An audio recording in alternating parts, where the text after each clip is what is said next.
2040க்கு பிறகு இந்த இயந்திர அறிவியல் உலகம் அழிந்துவிடும். அதன் பிறகு இயற்கையோடு இணைந்த மனித வாழ்க்கையை தான் ஆரம்பிக்கும். அப்படிப்பட்ட உலகம்தான் உலகம் முழுக்கும் செயல்பட்டு கொண்டிருக்கும்.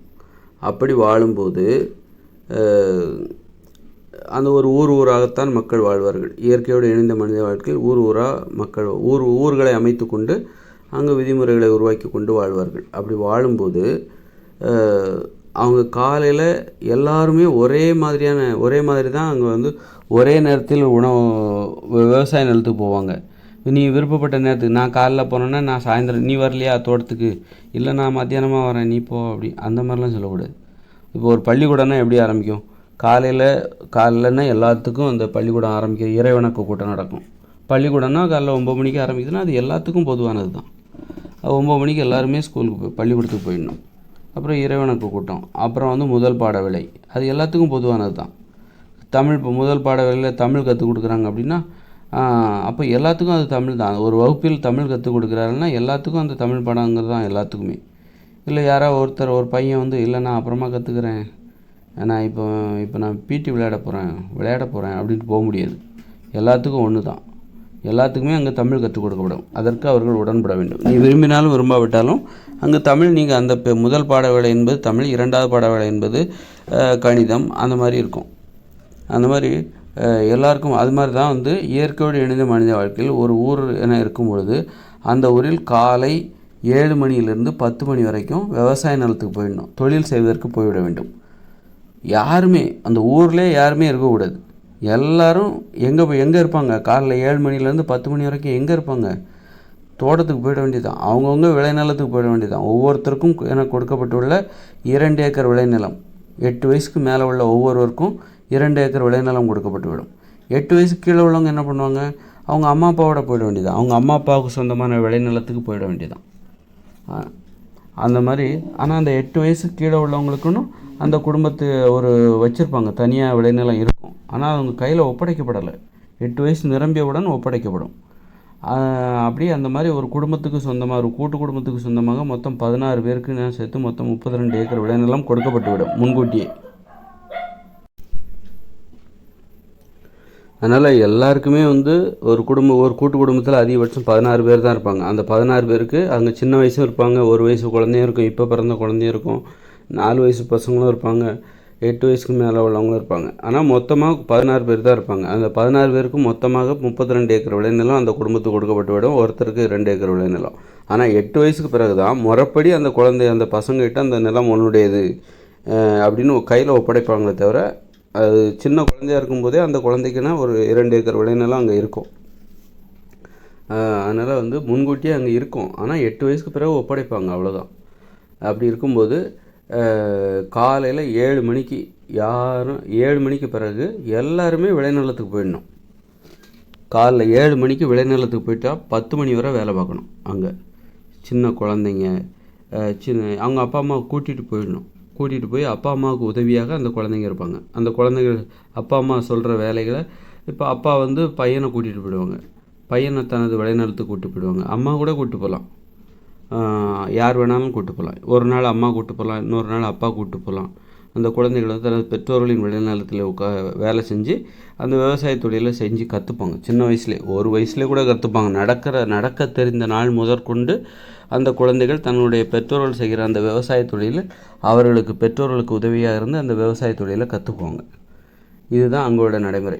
யாருமே அந்த 7 மணி ஆயிடுச்சா யாரும் ஊரில் இருக்கக்கூடாது. எல்லோரும் விவசாய நிலத்துக்கு தொழிற்சாலைகளில் சங்கு ஊதுற மாதிரி தான். அதுக்கு ஒரு மணி அடிச்சிருவாங்க.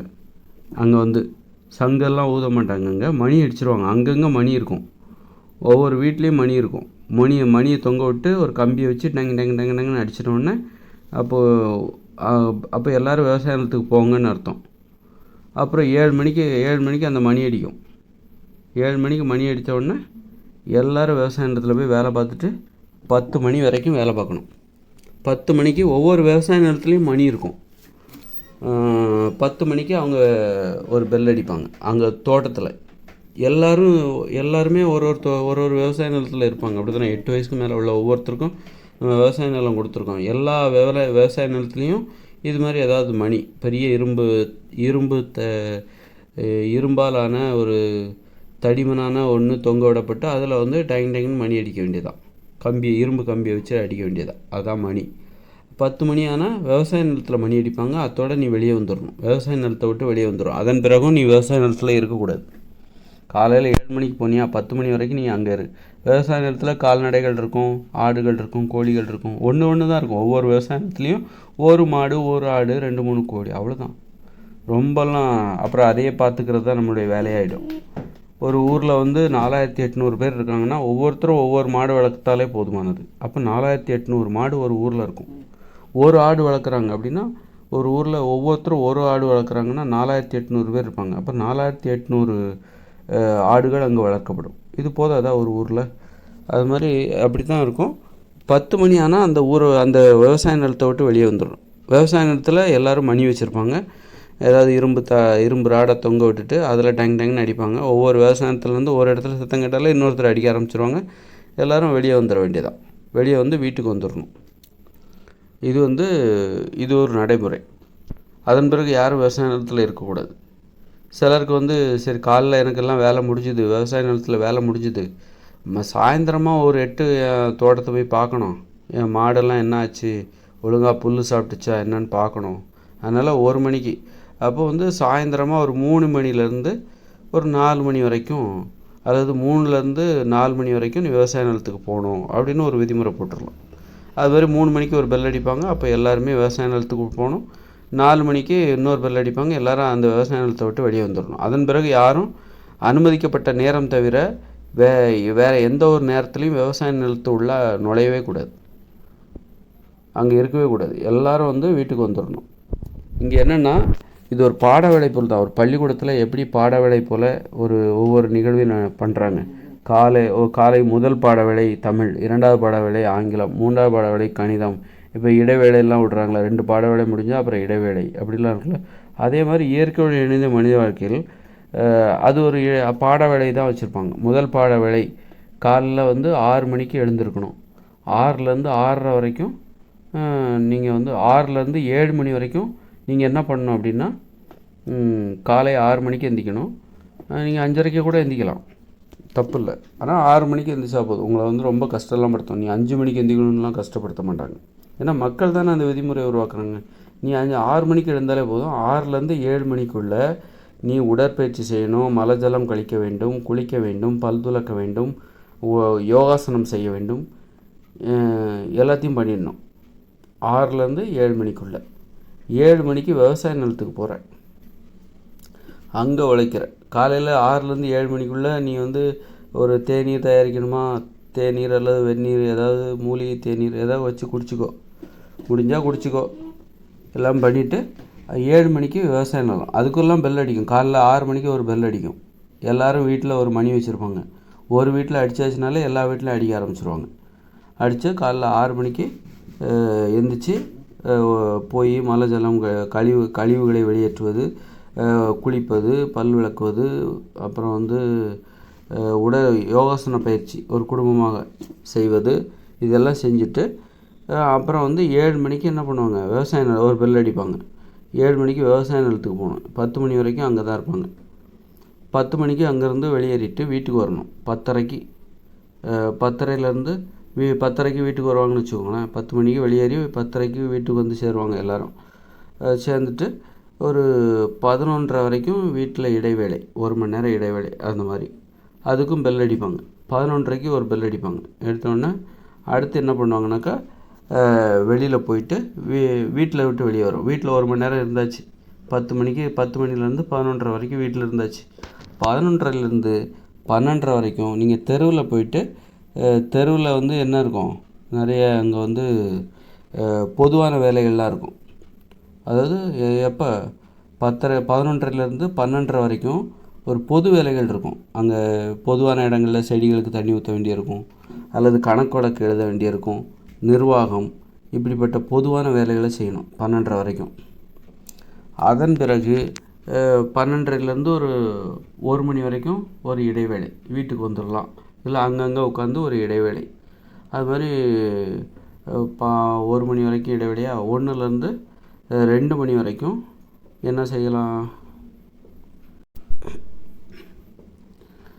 இந்த 11லேருந்து 12 வரைக்கும் நம்ம சொன்னோம்ல, பொதுவான வேலைகளை செய்கிறது, பொதுவான வேலை இடங்களில் உள்ள செடி மரங்களுக்கு தண்ணி ஊற்றுறது, தூய்மை செய்வது, அப்புறம் அந்த ஊரில் உள்ள பிரச்சனைகள் எதாக இருந்தால் தீர்ப்பது, நீதிமன்றம்லாம் இருக்குது, அதற்கான இடம்லாம் இருக்கும். ஒவ்வொரு தெருவுலையும் நீதிமன்றம் இருக்கும், நிர்வாக அலுவலகம் இருக்கும், நிர்வாக பணிகள் எதாக இருந்தால் செய்யலாம், நீதிமன்ற பணிகள் ஏதாவது இருந்தால் செய்யலாம், ஏதாவது பிரச்சனைகள் வரும், புகார்கள் வரும், அதை விசாரித்து தீர்ப்பு கூறுவது. ஏன்னா 11லேருந்து 12 வரைக்கும் இந்த வேலையை செய்யணும். 12:30லேருந்து 1 மணி வரைக்கும் ஒரு இடைவேளை, அங்கங்கே உட்காந்துக்க வேண்டியதான். 1 மணிலேருந்து 2 மணி வரைக்கும் காதல் பூங்கா.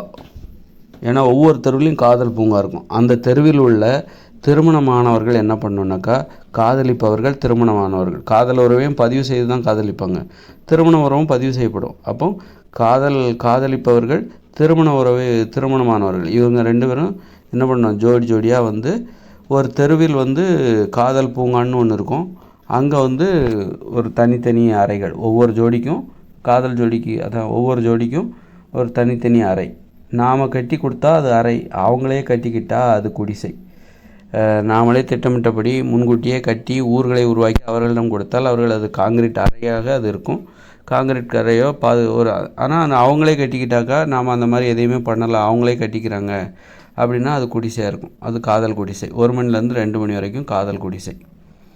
இதுக்கிடையில் நீங்கள் வீட்டில் 10 மணிக்கு வீட்டுக்கு வரீங்க, அப்படி நீங்கள் சாப்பிடலாம். 1 மணி நேரம் வீட்டில் இருக்கீங்களா, 10 மணிலேருந்து, அதாவது 10 மணிக்கு விவசாய நிலத்தை விட்டு வெளியே வந்து 10:30க்கு வீட்டுக்கு வரீங்க, 10:30லேருந்து 11:30 வரைக்கும் வீட்டில் தான் இருக்கீங்க. இந்த 1 மணி நேரத்தில் நீங்கள் சாப்பிட்லாம், உட்காந்து குடும்பத்தாரோட பேசிக்கிட்டு சாப்பிட்டுட்டு வரீங்க.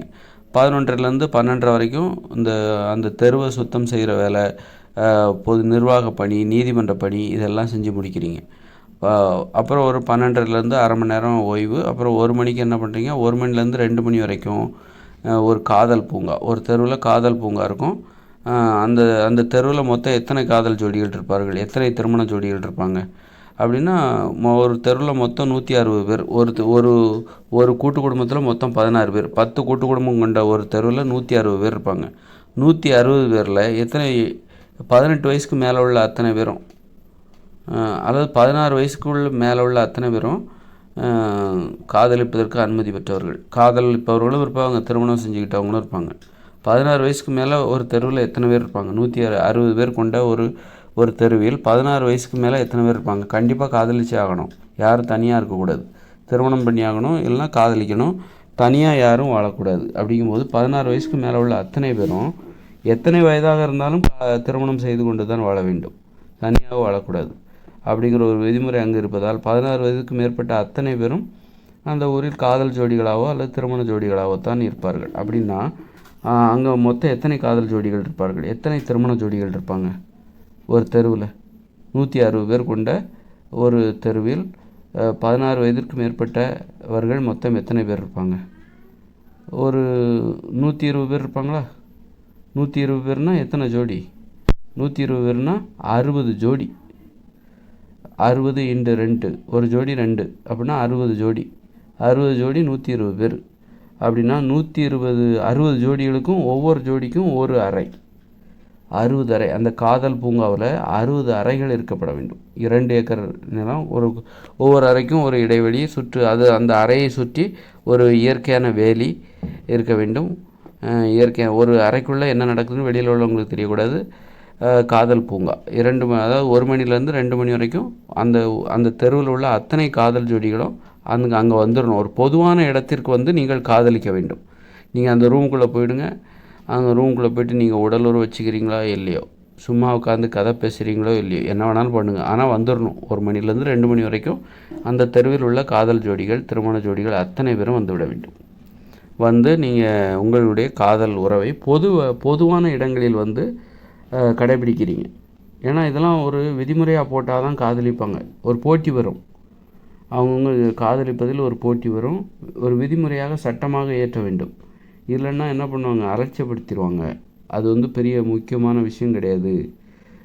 அது ஒரு முக்கியமான விஷயம் அப்படிங்கிறத உணர்த்துவதற்காக அந்த ஊர் நிர்வாகம் செய்கிற ஏற்பாடு, மக்களே செய்து கொடுக்குற ஒரு ஏற்பாடு. அது மாதிரி 1 மணிலேருந்து 2 மணி வரைக்கும் அவங்க காதலிக்கிறாங்க. அப்புறம் வீட்டுக்கு போய்ட்றாங்க. 2 மணிலேருந்து ஒரு 3 மணி வரைக்கும் அல்லது 3:30 வரைக்கும் வீட்டுக்கு போய் தூங்குறாங்க. பெல் அடிக்கும். அந்த 1 மணிக்கு பெல் அடிக்கும். அப்புறம் எல்லோரும் காதல் ஜோடிகள், திருமண ஜோடிகள் எல்லோரும் காதல் பூங்காவுக்கு வந்துடுவாங்க. அவங்கவுங்களுக்குன்னு கொடுக்கப்பட்டுள்ள ஒரு அறையில் போய் உட்காந்துட்டு பேசுவாங்க, அல்லது உடலுறவு வச்சுக்கிறாங்க, என்ன வேணாலும் பண்ணுறாங்க. அப்புறம் 2 மணிக்கு என்ன பண்ணுறாங்க, 2 மணிக்கு ஒரு பெல் அடிக்கும். 1 மணி நேரம் அவங்க காதல் உறவை கடைபிடித்தாலே போதுமானது. 1 மணிக்கு என்ன பண்ணணும், 1 மணி நேரம், 1 மணிலேருந்து 2 மணி வரைக்கும் ஆகும். 1 மணி நேரம் காதல் உறவுக்கான நேரம். ஒரு பொதுவான இடத்தில் அதற்கு கொடுக்கப்படுகிற அங்கீகாரம், காதலுக்கும் காமத்திற்கும் தாம்பத்திய உறவுக்கும் ஒரு பொதுவான இடத்தில் கொடுக்கப்படுகிற ஒரு அங்கீகாரம், முக்கியத்துவம், அதைத்தான் நான் சொல்ல வரேன். காதல் ஏன் வீட்டில் பண்ண மாட்டாங்களா அப்படின்னு நீங்கள் கேட்கலாம். வீட்லேயும் பண்ணுவாங்க. ஆனால் ஒரு பொதுவான இடத்தில் அதற்கு ஒரு அங்கீகாரம் கொடுக்கப்பட வேண்டும். கூச்சப்படக்கூடாது. அதை தப்பாக நினைக்கிறாங்களே, தப்பு பண்ணுறோம், காதலிப்பது தப்பு, பகிரங்கமாக அதற்கு நம்ம அனுமதி கொடுத்து நீங்கள் உங்கள் உரிமையோடு காதலியுங்கள். ஏன்னா பதிவு செய்து தான் காதலிக்கிறீங்க. காதல் உறவு அனுமதிக்கப்பட்ட உறவுகள் தான். அது அனைத்தும் அனுமதிக்கப்பட்ட உறவுகள். அது ஒரு பொதுவான தினசரி நீங்கள் ஒரு காதலில் ஈடுபட வேண்டும். அதை கட்டாயப்படுத்தணும். தினசரி அவர்கள் காதலில் ஈடுபடுவதற்கும் அல்லது காமத்தில் ஈடுபடுவதற்கும் நாம் கட்டாயப்படுத்த வேண்டும். தினசரி அது ஒரு பொதுவான இடத்திற்கு வர செய்து அதற்கு கொடுக்குற ஒரு மரியாதை, முக்கியத்துவம். அது மக்களுக்கு அவர்களுக்கு அதுதான். அந்த மாதிரி நம்ம ஒரு ஏற்பாடு பண்ணுறோம். அப்போ 2 மணியோட முடியுது. 1 மணிலேருந்து 2 மணி வரைக்கும் காதல் உறவு. 2 மணிக்கு வீட்டுக்கு வந்துடுறாங்க. 3:30 வரைக்கும் படுத்து தூங்குறாங்க. எல்லாரும் படுத்து தூங்கணும். அந்த தெருவில் உள்ள அத்தனை பேரும், அந்த ஊரில் உள்ள அத்தனை பேரும் 2 மணிலேருந்து 3:30 வரைக்கும் நீங்கள் படுத்து தூங்குவதற்கான நேரம். எல்லோரும் படுத்துடணும். அவங்கவுங்க குடிசைக்குள்ளே போயிட்டு படுத்துறீங்களோ அல்லது மரத்துக்கடியில் படுக்கிறீங்களோ அது உங்களுடைய விருப்பம். படுத்து ஓய்வெடுக்க ஆரம்பித்து விட வேண்டும். அப்புறம் 3:30க்கு எழுந்துச்சி என்ன பண்ணணும், 3:30லேருந்து 4:30, 3:30க்கு ஒரு பெல் அடிக்கும். அல்லது 2 மணிலேருந்து 3 மணி வரைக்கும் கூட ஓய்வு கொடுக்கலாம். 3:30 வரைக்கும் வேண்டாம் அப்படி. ஏன்னா அவங்க நைட்டு ஃபுல்லாக தூங்க தான் போகிறாங்க. நைட்டெல்லாம் அங்கே விளக்கு எரிய போகிறதில்ல. 7 மணிக்கு படுத்தாங்கன்னா மறுநாள் காலையில் 5 மணி வரைக்கும் தூங்க தான் போகிறாங்க. 5 மணி 6 மணி வரைக்கும் தூங்க தான் போகிறாங்க. தூங்குவதற்கு நிறைய நேரம் இருப்பதால் பகலில் 1 மணி நேரம் தூங்கினாலே போதுமானது. கண்டிப்பாக தூங்கியே ஆகணும் 1 மணி நேரம். 2 மணிலேருந்து ஒரு 3:30 வரைக்கும் நிற்போம். ஏன்னா 2 மணிக்கு அங்கே அந்த காதல் உறவு, காதல் குடிசையில் 1 மணிலேருந்து 2 மணி வரைன்னு சொல்லியாச்சு. 2 மணி முடிஞ்சு 2 மணிக்கு வெளியே வந்து வீடு வந்து சேரணும்ல. அந்த தெருவில் உள்ள அவர்களது வீடு வந்து சேரணும். அப்போ ஒரு 2:30 கிட்ட ஆகிடும். 2:15 ஆகிடும். 2:30க்கு அவங்க 2:15க்கு படுத்தா கூட 2:30க்கு படுக்க ஆரம்பித்து ஒரு 3:30 வரைக்கும் அவங்க படுத்து தூங்கணும். தூக்கம் வரலன்னா கூட பரவாயில்ல, நீ அமைதியாவது படுத்துரு, ஓய்வு கொடு. அப்புறம் 3:30 வரைக்கும் அவங்க ஓய்வு எடுக்கிறாங்க. 3:30லேருந்து அப்புறம் ஒரு 4 மணிலேருந்து 4 மணி வரைக்கும் ஒரு இடைவேளை. அப்புறம் ஒரு பெல் அடிப்பாங்க. ஒவ்வொன்றுக்கும் பெல் அடிப்பாங்க. 4 மணிக்கு என்ன பண்ணுவாங்க, 4 மணிலேருந்து 5 மணி வரைக்கும் விளையாட்டு. 4 மணிலேருந்து 5 மணி வரைக்கும் விளையாடணும். எல்லோரும் அந்த நேரத்தில் ஊரில் உள்ள அத்தனை பேரும் விளையாடணும். இப்போ காதல் உறவுக்குன்னு சொல்லிட்டு நம்ம 1 மணிலேருந்து 2 மணி வரைக்கும் ஒதுக்குறோம். 16 வயதிற்கு மேற்பட்டவர்கள் கண்டிப்பாக காதலிக்க வேண்டும். அல்லது 18 வயதிற்கு மேற்பட்டவர்கள் கண்டிப்பாக திருமண உறவை கடைபிடிக்க வேண்டும். திருமணம் செய்யாமல் யாரும் தனிமையாக இருக்கக்கூடாது. அப்புறம் சரி, 16 வயது கீழே உள்ளவங்களாம் என்ன பண்ணுவாங்க? 16 வயதுக்கு மேலே உள்ள அத்தனை பேரும் 1 மணிலேருந்து 2 மணி வரைக்கும் காதல் உறவை கடைபிடிக்க வேண்டும். நம்ம சொல்லாச்சு. காதல் உறவு, திருமண உறவு, தாம்பத்திய உறவு, காதல், காமம், அதை காதல் குடிசைக்கு, அந்த தெருவில் உள்ள காதல் குடிசைக்கு அவங்க அதை கடைபிடிப்பாங்க. சரி, ஓகே. அப்போ 16 வயசு கீழே உள்ளவங்க, அந்த நேரத்தில் 16 வயசு கீழே உள்ளவங்க என்ன பண்ணுவாங்க? அதை அந்த ஊருக்காரங்க அவங்களுக்கு ஏதாவது நீங்கள் விளையாடுங்க அப்படி எதாவது சொல்லலாம். 16 வயசு கீழே உள்ளவங்க அந்த நேரத்தில் ஆண்கள் தனியாகவும் பெண்கள் தனியாகவும் போய் விளையாடுங்க. அது நல்ல சிறப்பான ஒரு பாதுகாப்பு தான். ஏன்னா ஆண்கள் தனியாக தான் விளையாடுறாங்க. அதுக்கு அவங்களுக்கு தனியான மைதானம் கொடுக்கப்படுகிறது. பெண்களுக்கு தனியாக மைதானம் கொடுக்கப்படுகிறது. 2 ஏக்கர் மைதானம் கொடுக்கப்படுகிறது. ஒரு தெருவில் 16 வயதிற்கு கீழ் உள்ளவங்க எத்தனை பேர் இருப்பாங்க? 40 பேர் தான் இருப்பாங்க. 20 பெண்கள், 20 ஆண்கள். அவங்க என்ன பண்ணுவாங்க, அந்த ஊரில் பெண்கள் விளையாடுவதற்காக 2 ஏக்கர் விளைநிலம் கொடுக்கப்பட்டிருக்கும். ஆண்கள் விளையாடுவதற்காக 2 ஏக்கர் விளைநிலம் கொடுக்கப்பட்டிருக்கும். 16 வயதிற்கு மேற்பட்டவர்கள் காதல் உறவில் ஈடுபடும் பொழுது, காம உறவில் ஈடுபடும் பொழுது அந்த 1 மணிலேருந்து 2 மணி வரை அவர் காதல் மற்றும் காம உறவுகளில் ஈடுபடுவார்கள். அந்த தெருவில் உள்ள காதல் பூங்காவிற்கு வருகை தந்து காதல் குடிசைக்குள் அவரவர்களுக்குன்னு அந்தந்த ஜோடிக்குன்னு ஒதுக்கப்பட்டுள்ள காதல் குடிசைக்குள் புகுந்து காதல் உறவை கடைபிடிப்பார்கள். அதே நேரத்தில் அந்த 16 வயசு கீழே உள்ளவங்க இருக்காங்கள்ல, அந்த பசங்க ஆண்கள் 20 பேர், பெண்கள் 20 பேர், அவங்க அந்த நேரத்தில் என்ன பண்ணுவாங்கனாக்கா, ஆண்களுக்குன்னு தனியாக ஒதுக்கப்பட்டுள்ள விளையாட்டு மைதானம், அங்கே போய் அவங்க விளையாடுவாங்க. பெண்கள் என்ன பண்ணுவாங்கன்னா, பெண்களுக்குன்னு ஒதுக்கப்பட்டுள்ள விளையாட்டு மைதானம், அங்கே போய் அவங்க விளையாடுவாங்க 1 மணி நேரம். இப்படி அந்த மாதிரி கடைபிடிக்கப்படுகிறது. இந்த காதல் பூங்காக்குள்ளே நுழையும் போது மதியம் 1 மணிலேருந்து 2 மணி வரைக்கும் காதல் பூங்காக்குள்ளே போகிறாங்க. மதியம் 1 மணி 2 மணி வெயிலாக இருக்குமே அப்படின்னு நீங்கள் கேட்கலாம். ஏன்னா இயற்கையோடு இணைந்த மனித வாழ்க்கை என்பது குளிர்ச்சியாக இருக்கும். நிறைய மரங்கள் அடர்ந்து வளர்ந்த ஒரு காடுகள் தான், மனித உயிர்களால் திட்டமிடப்பட்டு வளர்க்கப்பட்ட காடுகள் தான். அங்கே தான் இந்த நிகழ்வெல்லாம் நடக்குது. அதனால் மதியம் 1 மணிலேருந்து 2 மணி வரைக்கும் அங்கே வெயிலாக இருக்குமேன்னு நினைக்க வேண்டாம். ஏன்னா அது பசுமையாக இருக்கிற ஒரு காடு. அதனால் அவர்களே திட்டமிட்டு வளர்க்கப்படுகிற காடு. அப்போ அந்த காதல் பூங்காக்குள்ளே நுழைஞ்சாச்சுனாக்கா, ஒரு ஜோடி என்ன பண்ணும், காதல் பூங்கா அது, அங்கே திருமணமானவங்க, காதல் பண்ணவங்க எல்லாருமே அங்கே வருவாங்க. அப்படிங்கும்போது ஒரு ஜோடி இன்னொரு ஜோடியை பார்க்கக்கூடாது, ஒரு ஜோடி இன்னொரு ஜோடியை பார்த்து பேசக்கூடாது. ஒரு ஜோடி அவங்களுக்குள்ளே தான் பேசிக்கணும். ஒரு திருமண ஜோடி வராங்க, ஒரு கணவன் மனைவி வராங்கன்னா, அந்த கணவன் மனைவி தான் அந்த காதல் பூங்காக்குள்ளே வந்தோடனே அவங்க 2 பேரும் தான் பேசிக்கணுமே தவிர, அவங்க இன்னொரு ஜோடிகிட்ட போய் பேசிகிட்டு இருக்கக்கூடாது. என்ன அப்புறம் என்னாச்சு அப்படின்னு சொல்லிட்டு பேசிகிட்டு இருக்கக்கூடாது. ஏன்னா அது தேவையில்லாத சண்டைகளை உண்டாக்கும். அப்போ என்ன பண்ணுவான், புருஷங்காரன் என்ன பண்ணுவான், இன்னொரு பொம்பளையை பார்ப்பான், அங்கே வர்ற இன்னொரு பொம்பளையை பார்ப்பான். அப்போ இவன் என்ன பண்ணுவான், ஏன் அவளை பார்க்குற, அப்போ தேவையில்லாத சண்டைகள்லாம் வரும். அப்போ அங்கே ஒரு விதிமுறையே போட்டுடணும். கணவன் ஒரு மனைவி என்ன பண்ணுவான், இன்னொரு ஆம்பளையை பார்க்கக்கூடாது. அப்போது கணவன் மனைவி இருவரும் ஒருவருக்குள் ஒருவர் பார்த்து கொண்டு பேசிக்கொள்ள வேண்டுமே தவிர மற்றவர்கள் யாரையுமே பார்க்கக்கூடாது. இது காதல் பூங்கா விதிமுறை. ஏன்னா காதல் பூங்காவுக்கு அந்த தெருவில் உள்ள காதல் ஜோடிகள், திருமண ஜோடிகள் எல்லாருமே வருவாங்க. திருமணமானவர்கள், காதல் செய்பவர்கள் அனைவருமே வருவாங்க. அப்படி இருக்கும்போது அந்த நேரத்தில் அவங்க அந்தந்த காதல் ஜோடிகள் மட்டும்தான் ஒருத்தருக்கு ஒருத்தர் பேசிக்கணும். மற்றவங்க யாரும் பேசிக்கக்கூடாது. மற்றவங்கன்னா ஒரு காதல் ஜோடி இன்னொரு காதல் ஜோடிகிட்ட போய் பேசிகிட்டு இருக்கக்கூடாது. அவங்கவுங்கள மற்றவங்கள பார்க்குறதே, ஒரு ஜோடி என்பது மற்ற ஜோடியை பார்க்கவே கூடாது. இது ஒரு நடைமுறை. இது அந்த காதல் பூங்கா என்பது எப்போதுமே அமைதியாக இருக்கணும். அங்கே சண்டைகளே வரக்கூடாது, சச்சரவுகளே ஏற்படக்கூடாது. அப்படிங்கிறதுக்கான ஒரு நிரந்தர தீர்வு தான் இது. ஒரு திருமணமானவங்க இருக்காங்களா, அவங்க அந்த காதல் பூங்காக்குள்ளே போயிட்டாங்கன்னா அந்த திருமணமானவங்க அவங்க ஒருத்தருக்கு ஒருத்தர் பேசிக்கணுமே தவிர இன்னொரு திருமணமானவங்ககிட்ட போய் பேசிகிட்டு இருக்கக்கூடாது, இன்னொருத்தரை பார்க்கவே கூடாது. அந்த மாதிரியான விதிமுறை அங்கே கடைபிடிக்கப்படுகிறது. இதில் இன்னொரு விஷயம் எப்படின்னா, ஒரு தெருவில் அதாவது குறிப்பிட்ட 1 மணிலேருந்து 2 மணி வரைக்கும் ஒரு தெருவில் உள்ள அனைத்து காதல் ஜோடி திருமணமானவங்க எல்லாருமே வந்துடுறாங்கன்னு வைக்கோங்க. வரணும்னு நம்ம சொல்லியாச்சு. இந்த நேரத்தில் அந்த திருமணமானவங்களுக்கு குழந்தைகள் இருக்கலாம், கை குழந்தைகள் இருக்கலாம். அவங்கள யார் பாப்பா? இவங்க காதல் பூங்காவுக்கு வந்துடுறாங்க.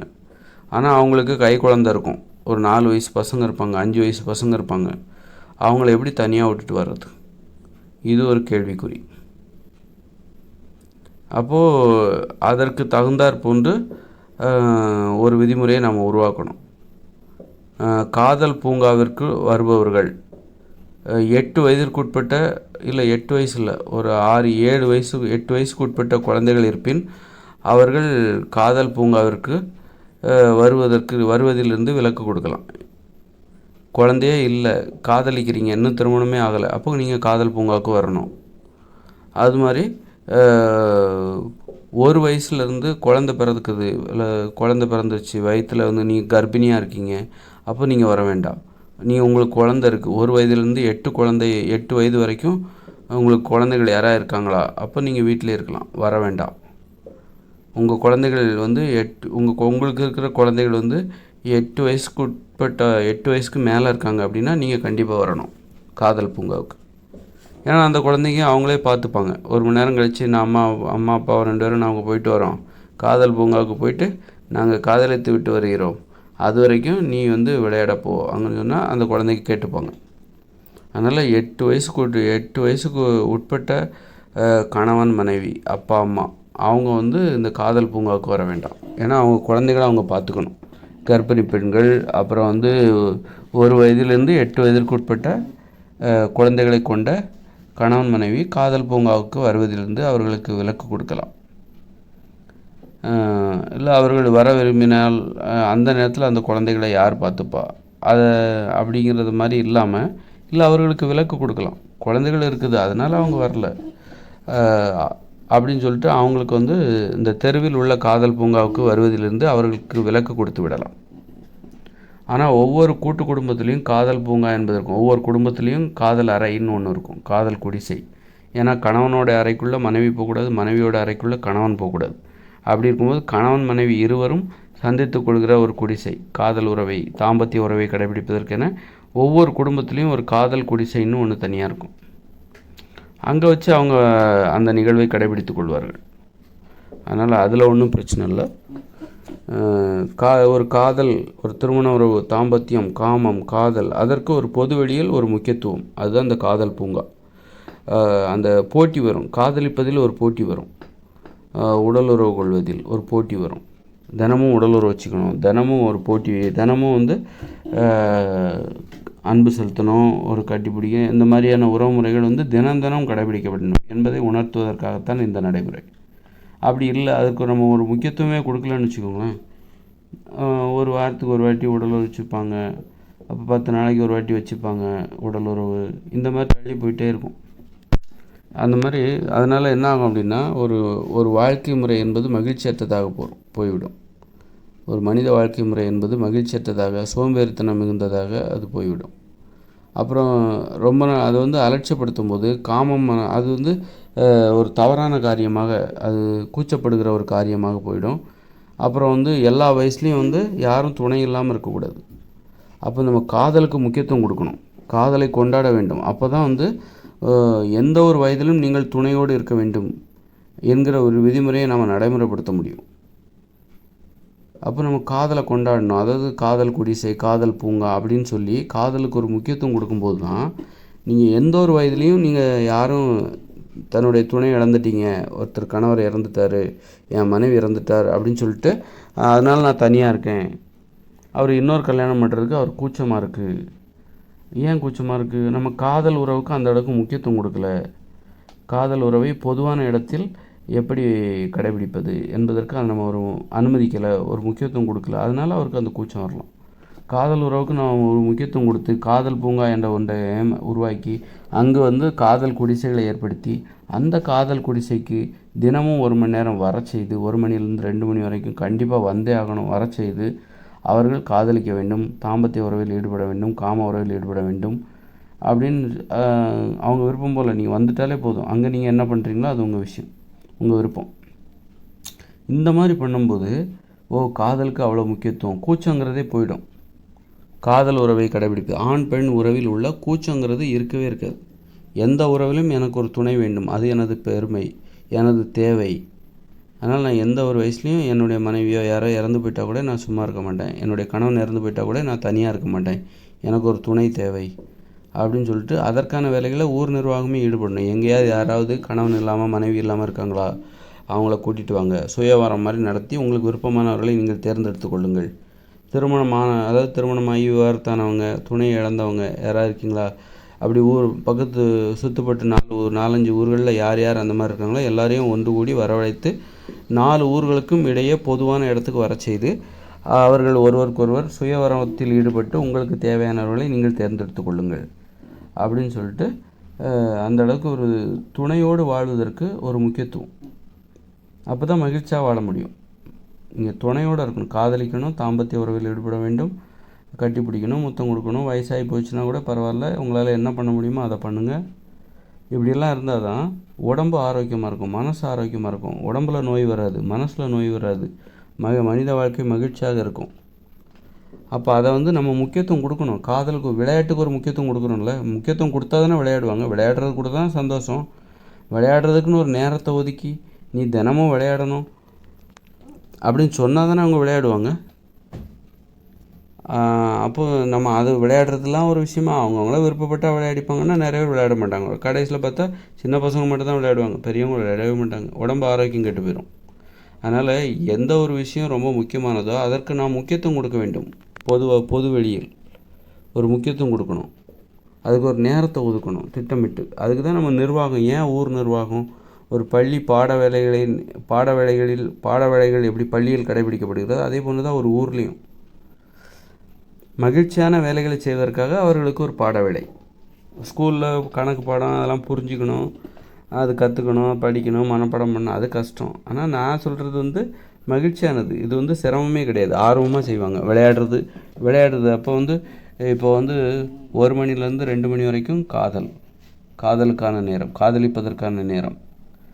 2 மணிலேருந்து 3:30 வரைக்கும் நல்லா தூங்குங்க, அல்லது 3 மணி வரைக்கும் தூங்குங்க, 1 மணி நேரம் தூங்கணும். அப்புறம் 3 மணிலேருந்து 4 மணி வரைக்கும் அல்லது 4:30 வரைக்கும் இதெல்லாம் பெல் அடிப்பாங்க. 4:30 வரைக்கும் விளையாடுவதற்கான நேரம். நல்லா விளையாடிட்டு வாங்க அப்படின்னு சொல்லிட்டு 1 மணி நேரம் விளையாடணும். எல்லாருமே விளையாடணும். அந்த ஊரில் இருக்கிற அத்தனை பேரும் விளையாட்டு மைதானத்துக்கு வந்துடணும். இதில் கை குழந்தைகளை வச்சுருப்பாங்க. அதற்கு அவர்களுக்கு ஏதாவது விதிவிலக்கு கொடுத்துடலாம். கை குழந்தை வச்சுருக்கீங்களா, நீங்கள் விளையாடணும் கட்டாயம் இல்லை, விளையாட முடிஞ்சால் விளையாடுங்க அப்படின்னு விட்டுறலாம். அந்த மாதிரி விளையாடுவதற்கான நேரம் எது? 3:30லேருந்து ஒரு 4:30 வரைக்கும். அப்புறம் ஒரு பெல் அடிப்பாங்க, ஒரு சின்ன இடைவேளை. 5:30லேருந்து 6:30 வரைக்கும் அல்லது 5 மணிலேருந்து 6 மணி வரைக்கும் கலைகள், ஆடல், பாடல், ஓவியம், கவிதை, இந்த மாதிரி ஓவியம், கவிதை, கதை சொல்வது, பாடல் பாடுவது, நடனம் ஆடுவது, இதற்கான நேரம் எது? 5 மணிலேருந்து 6 மணி வரைக்கும். இப்போ சந்தோஷமாக அது வாழ்க்கை முடியுதா? தினசரி வாழ்க்கை சந்தோஷமாக முடியுதா? முடிஞ்சிட்டு அவங்கவுங்க குடிசைக்கு போயிட்டு அவங்கவுங்க கூட்டு குடும்பத்துக்கு, அந்த எல்லை பரப்பளவு அந்த கூட்டு குடும்பத்துக்கு போயிட்டு அவங்கவுங்க குடிசையில் போயிட்டு அவங்கவுங்க குடும்பத்துக்குள்ளே போயிட்டு நீங்கள் அதுக்கப்புறம் 6 மணிக்கு அப்புறம் என்ன பண்ணுங்கள்? போய் குளிச்சுட்டு, இல்லை 6 மணி இருட்டிடும். அதனால் என்ன பண்ணணும்? விளையாடி முடிச்சுட்டு என்ன பண்ணணும்? விளையாடுறது எப்போ சொல்லியிருக்கோம்? 4 மணிலேருந்து 5 மணி வரைக்குமா, இல்லை 3:30லேருந்து 4:30 வரைக்கும் விளையாடுறது. அப்போ எல்லாருமே விளையாடணும். விளையாடி முடித்த உடனே என்ன பண்ணணும் அப்படின்னா, நீங்கள் குளிச்சிடலாம். அல்லது நீங்கள் ஒரு 4:30லேருந்து 5:30க்குள்ளே ஆடல், பாடல், ஓவியம், கவிதை, கதை சொல்வது, பாடல் பாடுவது, நடனம் ஆடுவது, இது 4:30லேருந்து 5:30 வரைக்கும்னு வச்சுக்கோங்க. நான் சொல்கிறது புரிஞ்சுக்கோங்க முதல்ல. இது நீங்கள் அப்படி சொல்கிறீங்க, ஒரு அரை மணி நேரம் கம்மியாக சொல்கிறீங்கன்னு சொல்லிட்டு ரொம்ப உன்னிப்பாக துல்லியமாக பார்க்காதீங்க. நான் என்ன சொல்ல வர்றேங்கிற மட்டும் புரிஞ்சுக்கோங்க. 5:30க்குள்ளே என்ன பண்ணோம்? 4:30லேருந்து 5:30, 3:30லேருந்து 4:30 வரைக்கும் விளையாட்டு, 4:30லேருந்து 5:30 வரைக்கும் கலைகள், ஆடல், பாடல், கதைகள் சொல்வது, ஓவியம் வரைவது, கவிதை எழுதுவது, கலை பூங்காவுக்கு வந்துடணும். நடனம் ஆடுவது, கதைகள் சொல்வது, சிற்பம் செய்வது, இப்படி கலை படைப்பு திறனை வெளிப்படுத்துவதற்காக 4:30லேருந்து 5:30 வரைக்கும் 1 மணி நேரம் தான். டெய்லி 1 மணி நேரம் கண்டிப்பாக எல்லோரும், ஆண்கள் பெண்கள் எல்லோரும் ஒரே மைதானத்துக்கு வந்துடணும். இது ஆண்கள் பெண்கள் சேர்ந்து செய்கிற வேலை. 2 ஏக்கர் விளைநிலம் கலை பூங்காக்குன கலை படைப்பு திறனை வெளிப்படுத்துவதற்காக ஒவ்வொரு தெருவிலும் 2 ஏக்கர் நிலம் ஒதுக்கப்படும். விளையாடுவதற்கு பெண்களுக்கு தனியாக 2 ஏக்கர் நிலம், ஆண்களுக்கு தனியாக 2 ஏக்கர் நிலம் ஒதுக்கப்படும். அப்புறம் காதல் பூங்காவுக்கு மொத்தமாக 2 ஏக்கர் நிலம் ஒதுக்கப்படும் ஒரு தெருவில். அப்புறம் நிர்வாக அலுவலகம், நீதிமன்ற அலுவலகம், ஆண்கள் நீதிமன்றம், பெண்கள் நீதிமன்றம், ஆண்கள் பெண்கள் இருவர் சம்மந்தப்பட்ட நீதிமன்றம், அப்புறம் நிர்வாகம், ஆண்கள் நிர்வாகம், பெண்கள் நிர்வாகம், இதெல்லாம் சேர்ந்து 1 ஏக்கர் நிலத்தில் இருக்கும் அல்லது 2 ஏக்கர் நிலத்தில் இருக்கும். இது குடியிருப்பு பகுதிகளில் இருக்கும். இதுதான் குடியிருப்பு பகுதி. இப்படி அவர்கள் வாழ்க்கை அப்புறம் என்ன பண்ணுவாங்க? அப்புறம் ஒரு 5:30க்கு எல்லாம் முடிஞ்சிருதா? ஆடல் பாடல் எல்லாம் முடிஞ்சிருதா? 5:30க்கு 4:30லேருந்து 5:30 வரைக்கும் ஆடல் பாடல் எல்லாம் முடிஞ்சுதா?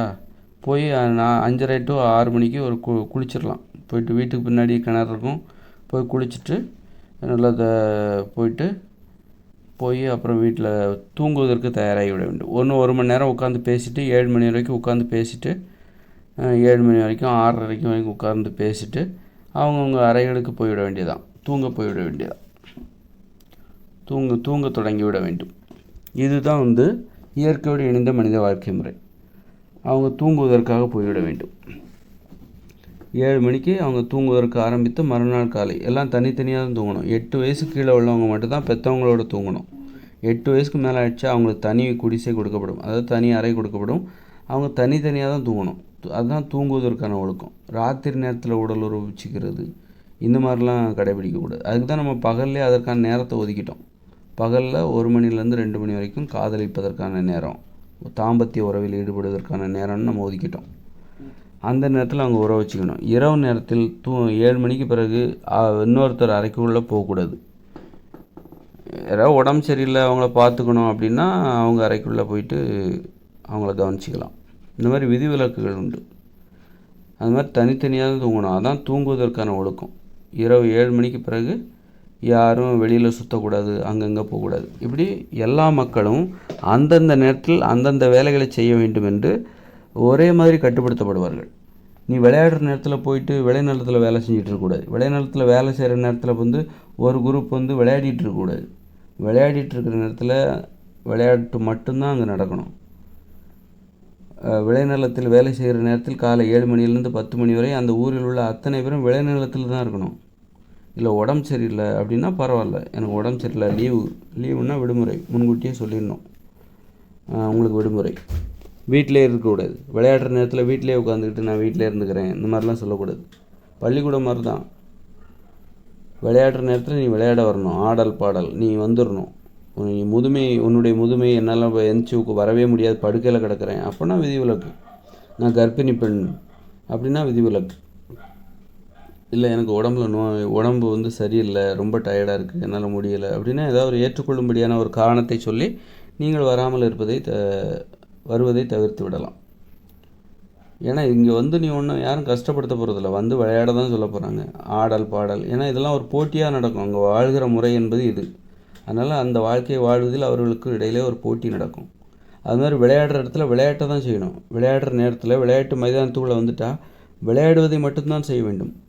அது மாதிரி கலை பூங்காவிற்குள் வந்துவிட்டால் கலைப்படைப்பு திறனை மட்டும்தான் வெளிப்படுத்த வேண்டும்.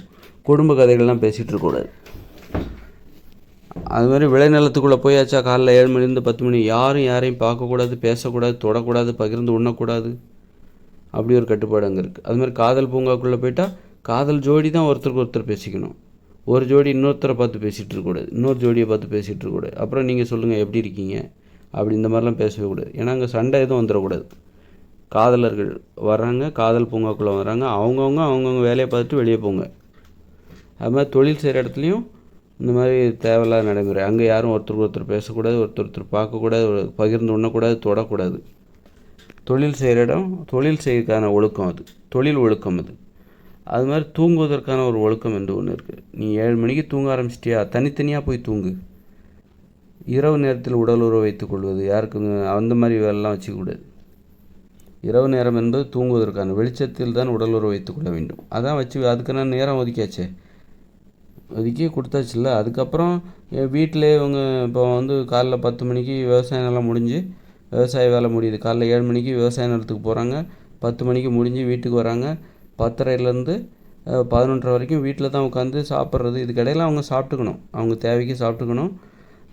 10:30லேருந்து 11:30 வரைக்கும் வீட்டில் தான் உட்காடுறாங்க. அந்த நேரத்தில் கூட நீ உடல் உறவு வச்சுக்கணும். ஒரு நாளைக்கு நான் 2 வாட்டி வைப்பேங்க, 3 வாட்டி வைப்பேன், கிடைக்கிற நேரத்தில் நீ வச்சுக்கோ. அப்புறம் என்னென்னா வாரத்தில் 2 நாள் விடுமுறை. இது டெய்லி 7 நாள் இப்படி தான் வாழ்வாங்க அப்படின்லாம் கிடையாது. வாரத்தில் 2 நாள் விடுமுறை. அந்த நேரத்தில் என்ன பண்ணணும் அப்படின்னா, அந்த விடுமுறை தினங்களில் என்ன பண்ணணும்னா கண்டிப்பாக விவசாய நிலத்தில் வேலை செய்கிற மட்டும் கண்டிப்பாக நடக்கும். ஏன்னா அது உணவு சம்மந்தப்பட்டது. விடுமுறை என்றால் உணவு வேண்டாம் என்ற அர்த்தமா? அப்படி கிடையாது. அதனால் காலையில் 7 மணிலேருந்து 10 மணி வரைக்கும் விளைநிலத்துக்கு போய் வேலை செஞ்சுட்டு விடுமுறை தினமாக இருந்தாலும் அந்த ஒன்று மட்டும் கரெக்டாக நடக்கும். காலைல 7 மணிக்கு விளைநிலத்துக்கு போயிட்டு 10 மணிக்கு வந்துடணும். அதன் பிறகு நீங்கள் அன்றைய தினம் பொழுதை என்ன வேண்டுமானாலும் செய்யுங்க. விளையாடுங்க, உட்காந்து கதை பேசுனா பேசுங்க, எங்கே வேணாலும் போகலாம் நீங்கள். அதுமாதிரி வேட்டையாடுவதற்குன்னு ஒரு நாள் ஒதுக்கப்படும், குறிப்பிட்ட நேரம் ஒதுக்கப்படும். அந்த நேரத்தில் வேட்டையாட கிளம்பணும். வேட்டையாடினா உங்களுக்கு இடையூறாக இருக்கிற எலிகளை கொள்வது, பாம்புகளை கொள்வது, இதுதான் வேட்டையாடுதல். தேள், நண்டை தவக்கம் இதெல்லாம் கொல்வது தான் அந்த வேட்டையாடுகிற அந்த நேரத்தில் அவர்கள் செய்ய வேண்டிய வேலை. அந்த ஊர் ஒரு ஊர் என்பது கிட்டத்தட்ட 1200 ஏக்கர் பரப்பளவு இருக்கும். அதெல்லாம் விவசாய நிலம் நடக்கிற ஒரு இடம். அந்த பகுதியில் மக்கள் பாதுகாப்பாக இருக்கணும். ஒரு பாம்புகளை வாழ விடக்கூடாது, ஒரு நண்டு, தேள் எதுவும் இருக்கக்கூடாது, சுத்தமாக வச்சுருக்கணும். வேட்டையாடுதல் அதுக்கு தான் வேட்டையாடுதல் என்பது. ஒரு ஊரில் உள்ள 4800 பேரும் வேட்டையாடினாங்கன்னா அந்த ஊரில் பாம்பு இருக்குன்றீங்க, தேள் இருக்குன்றீங்க, நண்டை தலக்கம் இருக்குன்றீங்க? இருக்காது. தேடி தேடி வேட்டையாடணும். வேட்டையாடும் போது மட்டும்தான் வேட்டையாடணுங்கிறதில்ல, எப்போ பார்த்தாலும் அது நீங்கள் கொன்று போட்டுடலாம். விஷப்பாம்புகளை கொல்வதற்கு அங்கே அனுமதி உண்டு. அதே நேரத்தில் ஒரு தண்ணி பாம்பு அதெல்லாம் வேண்டாம். இல்லை கொன்னாலும் உங்களுக்கு யாரும் ஒன்றும் சொல்ல போகிறதில்ல.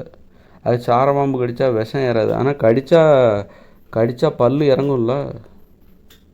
அப்போ நீங்கள் உங்களை கடிக்குதுன்னா அப்போ விடலாமா? சார பாம்பு கடித்தா விஷம் ஏறாதுப்பா, சரிப்பா. ஆனால் ஒரு விரலை கடிச்சதுன்னா என்ன ஆகும்? விரலே ஒரு மாதிரி ஆகிடும். அதோட அப்புறம் ஒரு 10-20 நாள் ட்ரீட்மெண்ட் எடுக்கணும். அதனால் சார பாம்பெல்லாம் விட்டு வைக்காதீங்க. எது உங்களை கடிக்காதோ அதை மட்டும் உயிர் வாழ உங்களுக்கு அனுமதி, அந்த உயிரினத்துக்கு தான் அனுமதி. மற்றபடி அது அரிதான உயிரினம், அது பாதுகாக்கப்பட வேண்டிய அந்த கவலையெல்லாம் உனக்கு தேவையில்லை. உன்னை பற்றி மட்டுமே நீ கவலைப்படு, மற்ற உயிரினத்தை பற்றி நீ கவலைப்படாது. அவைகள் நமக்கு இடையூறாக இருந்தால் அவைகளை கொல்வது நமது கடமை. நம்மை பாதுகாப்பது மட்டும்தான் நமது கடமை. அது அரிதான உயிரினம், இது பாதுகாக்கப்பட வேண்டிய உயிரினம், அந்த தேவையில்லாத கவலை உனக்கு தேவையில்லை. அதனால் அந்த வேலையை நீ பார்க்காத. அதனால் நமக்கு தீங்கு விளைவிக்குதா, நமக்கு அச்சுறுத்தலாக இருக்கிறதா, அச்சமாக இருக்கிறதா, போட்டு தள்ளிடு. ஏன்னா அதுக்கு நீ பரிதாபமே படாத. நல்ல பாம்பை பார்த்துட்டியா, விரியன் பாம்பை பார்த்துட்டியா, எங்கே பார்த்தாலும் கொன்று. அதனால் அதை கொல்வதற்கு அந்த இயந்திர அறிவியல் உலகில் அந்த ஊர் நிர்வாகம் அனுமதி ஊர் நிர்வாகங்கிறது யார்? அந்த மக்கள் தான். அந்த மக்களே அவர்களே ஏற்படுத்தி கொண்டது தான் அந்த ஊர் நிர்வாகம். அதனால் அவர்களே அவர்களுக்கு அனுமதி கொடுத்து விடுவார்கள். அதனால் பாம்புகள் இல்லாத ஒரு உலகம், விஷப்பாம்புகள் இல்லாத ஒரு உலகம் தான் எது இயற்கையோடு இணைந்த மனித வாழ்க்கை என்பது. ஒரு ஊரில் 5,000 பேர் இருக்கிறாங்க, 4800 பேர் இருப்பாங்க. 4800 பேருக்கும் ஒவ்வொருத்தருக்கும் 2 கண் இருக்கும். 4800 9600 கண்களிலிருந்து எந்த பாம்பும் அந்த ஊரில் தப்பித்து விட முடியாது. 1200 ஏக்கர் விளைநிலம் கொண்டது. 1200 ஏக்கரா? நான் ஏதாவது தப்பாக கூட சொல்லலாம். அது உடனே குற்றம் கண்டுபிடிங்கள். கண்டிப்பாக அது சரிதான். அந்த அளவுக்கு அப்போ நீங்களும் ஒரு விழிப்பாக இருக்கீங்கன்னு அர்த்தம். கணக்குங்கிறது நான் என்ன சொல்ல வரேன் அதை நீங்கள் புரிஞ்சுக்கோங்க, அதை மட்டும் புரிஞ்சுக்கோங்க. அந்த மாதிரி பாம்புகளே இல்லாத உலகம், நண்டுகளில் ஒரு நண்டு தலக்கம், நட்டுவக்காலின்னு சொல்லுவாங்க, தேடுகளே இல்லாத ஒரு உலகம். தேடு இல்லைன்னா என்ன ஆகும் தெரியுமா? பாம்பு இல்லைன்னா என்ன ஆகும் தெரியுமா? எலி அதிகமாகிடும். என்ன தெரியாமல் பேசிகிட்டு இருக்க அப்படின்னு உடனே கேட்குறவங்க இருப்ப தான் செய்வாங்க. கண்டிப்பாக நீங்கள் கேட்கணும் என்கிட்ட. எலிகள் பெருகிடும் அப்படின்னா எலிகளையும் நாம் கொல்லுவோம், பாம்பை கொல்லுவோம், எலிகளையும் நாமளும் கொல்லுவோம். எலிகளை கொல்வதற்கு தான் நம்ம நாய் வளர்க்குறோம். ஒவ்வொரு கூட்டு குடும்பத்துக்கும் ஒரு நாய் வளர்க்கலாம், அதுக்கு மேலே யாரும் வளர்க்கக்கூடாது. அவங்கவுங்க விருப்பத்துக்கு என்ன வேணாலும் வளர்க்கலான்லாம் கிடையாது. ஊர் நிர்வாகம் அனுமதிக்கும். உங்கள் விருப்பத்துக்கு நீங்கள் பாம்பு வளர்ப்பீங்க, மலைப்பாம்பு வளர்ப்பீங்க, முதலை வளர்ப்பீங்க, அதுக்கெல்லாம் ஊர் நிர்வாகம் அனுமதிக்காது. பிறருக்கு இடையூறாக நீங்கள் எதையும் வளர்க்க முடியாது. ஒரு கூட்டு குடும்பத்துக்கு ஒரு நாய் மட்டுமே அனுமதி. அப்படின்னா நாயை கூப்பிட்டு வேட்டையாட போயிடணும். எலிகளையும் நாமளே பிடிப்போம், பாம்புகளையும் நாமளே கொல்லுவோம், விஷப்பாம்புகளையும் நாமளே கொல்லுவோம், எலிகளையும் நாமே கொல்வோம். அப்போ எலிகள் எண்ணிக்கை பெரியன்னு போயிடாதீங்க. எலிகளையும் நாமே கொண்டு நாய்களுக்கு உணவாக கொடுப்போம். பாம்பு எலியை பிடிச்சிட்டு போயிட்டுன்னா நாய்க்கு அப்போ நம்ம என்ன தான் கொடுக்குறது? நம்மளையே நம்பி நாய்கள் வளருது. அப்போ அதுக்கு நாம் தான் உணவு கொடுத்தாகணும். அந்த உணவுகள் எதாக இருக்கும்? பெரும்பாலும் எலிகளாக தான் இருக்கும். எலிகள் தான் நாய்களுக்கான உணவாக இருக்கும். நாம் மாமிச உணவு சாப்பிட போகிறதில்ல. எலிகளுக்காக நமக்கு இடையூறாக இருக்கிற எலிகளை வேட்டையாடி நாய்களுக்கு உணவாக கொடுப்போம். அதனால் எலிகள் நாய்களுக்கான உணவுகள் அப்படின்னு வச்சுக்கலாம். பெருச்சாளி, சின்ன எலி, சுண்டெலி, வெள்ளெலி, முள்ளெலியால் நமக்கு எந்த பாதிப்பும் ஏற்படாதுன்னா விட்டுறலாம். முள்ளெலி அது மாதிரி நமக்கு பாதிப்பு ஏற்படுமானால் எந்த உயிரினத்தையும் விடக்கூடாது. அந்த அளவுக்கு நாம் வாழ்கிற பகுதி இருக்குல்ல, காடுகளில் தான் நாம் வாழப்போகிறோம். அந்த காடுகள் நமக்குத்தான் சொந்தம். இந்த உலகமே நமக்குத்தான் சொந்தம். நாம் கைப்பற்றி விட்டோம். மனித உயிர்களான நாம் கைப்பற்றி விட்டோம். இப்பொழுது நமக்கு இடையூறு இல்லாத உயிரினங்களை வாழ்வதற்காக நாம் அனுமதிக்கிறோம். நமது அனுமதியின் பேர் தான் அவைகள் வாழ வேண்டும் இந்த உலகத்தில், அதுவும் மனித உயிர்கள் வாழுகிற இடத்தில். மனித உயிர்கள் வாழாத இடத்துல அங்கே நம்ம கண்ட்ரோல் பண்ண முடியாது. இது ஒரு சர்வாதிகாரம் தான். இது ஒரு செயற்கையான நடைமுறை தான், இயற்கையானது கிடையாது. ஆனால் அதுதான் நமக்கு பாதுகாப்பு. நமக்கு பாதுகாப்பு எதுவோ அதுதான் நமக்கு சரியானது. எல்லா உயிர்களுக்குமானது இந்த உலகம் அப்படின்னு சொல்லக்கூடாது. நமக்கு பாதுகாப்பாக இருக்கிற உயிர்களுக்கானது. நமக்கு எந்த உயிரினமெல்லாம், மனித உயிர்களுக்கு எந்த உயிரினமெல்லாம் பாதுகாப்பாக இருக்கிறதோ, உதவியாக இருக்கிறதோ, அந்த உயிரினத்திற்காகத்தான் இந்த உலகம் அப்படின்னு முடிவாயிடுச்சு. நாம் முடிவு பண்ணிட்டோம்.